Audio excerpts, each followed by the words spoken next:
ये है news network. आप देख रहे हैं भारत बंद न्यूज, एक भारत एक आवाज।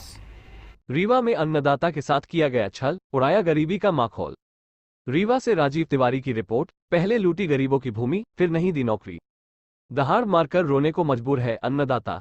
रीवा रेलवे की तानाशाही के खिलाफ किसानों का आंदोलन जारी, हर हाल में नौकरी की कर रहे मांग।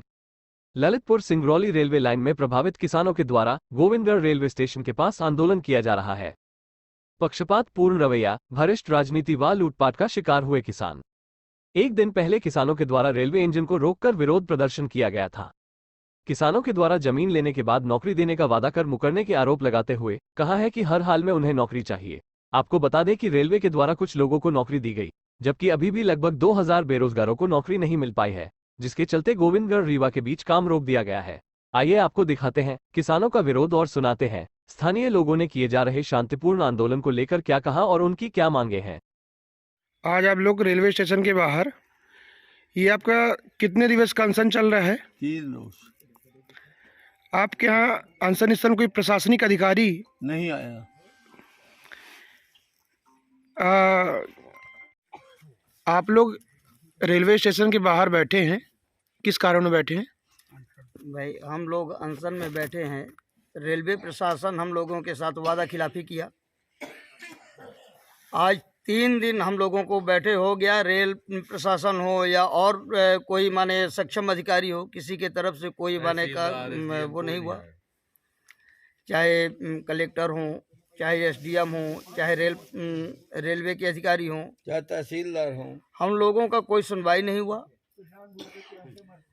और हम लोगों का जब तक निराकरण नहीं होगा तब तक हम लोग इसी तरह निरंतर अपने धरना प्रदर्शन में बैठे रहेंगे। अगर और काम नहीं चलने देंगे। अगर जो जबरदस्ती रेल के प्रशासनिक लोग अगर जो सोचेंगे कि हम जबरदस्ती कार्य करवाएं तो हम लोगों को उग्र आंदोलन करने की जरूरत पड़ेगी, तो हम लोग उग्र आंदोलन भी करेंगे। पर अपने जीते जी हम लोग, जब तक हम लोगों का निराकरण नहीं होगा, जब तक हम लोग रेल नहीं चलने देंगे। चाहे हम लोगों को अपनी जान गंवानी पड़े, चाहे जो कुछ भी हो जाए। आज आप लोग रेलवे स्टेशन के बाहर अनशन में बैठे हैं, किस उद्देश्य को लेके बैठे हैं? नौकरी। लड़कों को आधे लोगों को नौकरी मिल गई है, आधे को नहीं मिली है।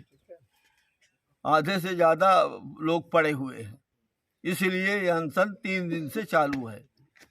आज तीसरा दिन है।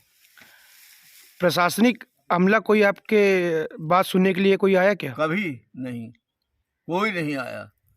मतलब ये जानते हैं कि ये लोग नपुंसक है, इसलिए नहीं आया।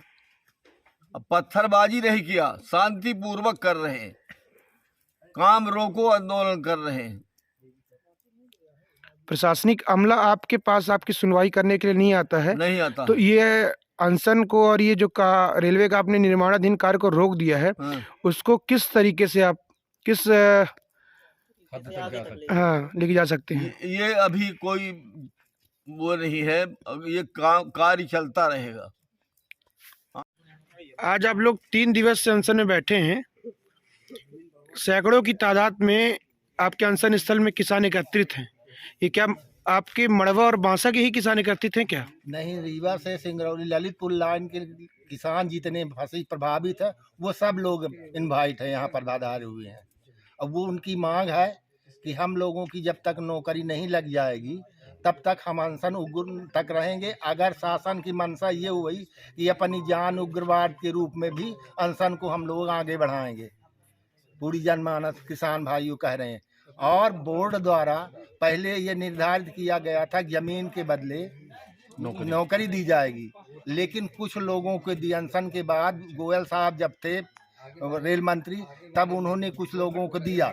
जब से श्री वैष्णव साहब आए रेल मंत्री, तब से एक भी नियुक्ति नहीं हुई है।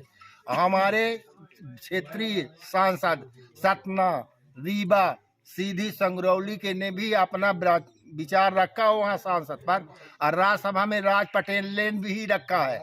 उसमें भी अभी रेल मंत्रालय द्वारा कोई किसानों को किसी प्रकार की सूचना नहीं प्राप्त हुई है, इसलिए शासन की मंशा के अनुसार भी हम लोग हड़ताल में बैठे हुए हैं। आप लोग पूर्व में भी जानकारी मिली कि अनशन कर चुके हैं। हम लोग किए और रेल मंत्रालय के कर्मचारी आके हम लोगों को आश्वासन दिया कि हम 15 दिन के भीतर सबको कार्रवाई करवाएंगे, लेकिन 8 महीने बीत गया, अभी तक कोई कार्रवाई नहीं हुई। इसी कारण से हम लोग हड़ताल जुलूस कर रहे हैं। अगर हम लोगों की मांग पहले ही पूरी कर देती तो हम लोग अनशन हड़ताल में क्यों बैठते। अब इस बार आर पार की लड़ाई, इस बार आर पार की लड़ाई है, जैसी मंशा होगी शासन वैसा करेंगे हम सब लोग।